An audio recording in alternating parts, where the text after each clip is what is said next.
Hey everybody, Logan Hartle and Aurelian here. We are going to talk today on our next self-improvement segment about relationships with sellers. So when you've got a lead that you're working on and you're working directly with the seller, how to cultivate that relationship. It's a critical portion of the buying real estate. A lot of us, I think, in the real estate world are analytical. With my engineering background, I'm a very analytical person.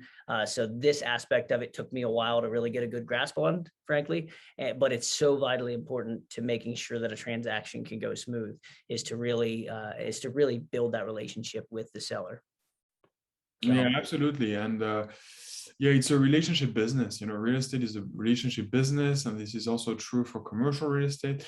And so it's key, to create a relationship, a good rapport with this seller, and make for smooth interactions. For example, when you're negotiating, not making sure not to lowball too much, or at least have a letter introducing your offer to justify why where you're coming from, and explaining why the price you're offering.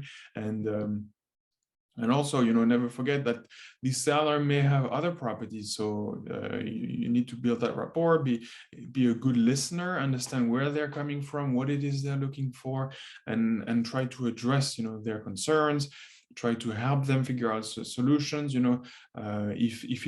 there are issues around taxes and they're worried about the taxes, then you can, what I've done in the past, I've consulted myself with accountants and then shared the information I found with the sellers, so to help them, assist them with their problems, and make their problems my problems, so that we can solve them together. And yeah, and look at the deal, each deal as in a holistic perspective, where you try to understand where the seller is coming from, what their pain points are, and try to address them. yeah, absolutely. I think it's critical as you're going through this process to continuously try to help them out and help the other party. It's easy to think I'm going to go into this relationship trying to get what I want. I want this price. I want this structure. And that's easy to think that. But if you start with that in mind, that's all you have in mind. There's a very good chance that even if you do succeed at getting this transaction done, if they do have multiple properties, you're probably not getting a shot at one of the other ones, or they're not going to want to work with you. It all starts from the very beginning. When you first meet that seller, when you first have that first interaction with that seller, you had mentioned something, listen. So, the word, we have 2 ears and 1 mouth for a reason. And it's, we got to use them in that ratio. And, be quick to listen and slow to speak is vital. So when I'm going into a property that I might buy, or if I'm going into a transaction with a seller who's looking at interviewing me to be their broker, it's a very similar interaction, frankly, when I'm going to those two things. Either way, they're kind of feeling you out and trying to see, is this person someone I want to work with?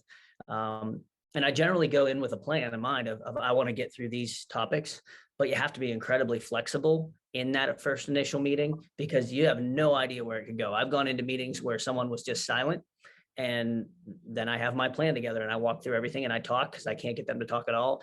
I had meetings where people yell and scream at me and I'm just quiet and listening and listening. And by the end of it, they're like, I like you, it's like, what? But you just kind of have to be really flexible and understand that you have no idea how the meeting's going to go at first.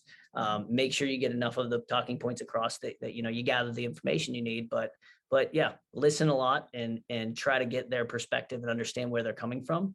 And thinking outside the box, like you said, in trying to help them solve problems. That's really it.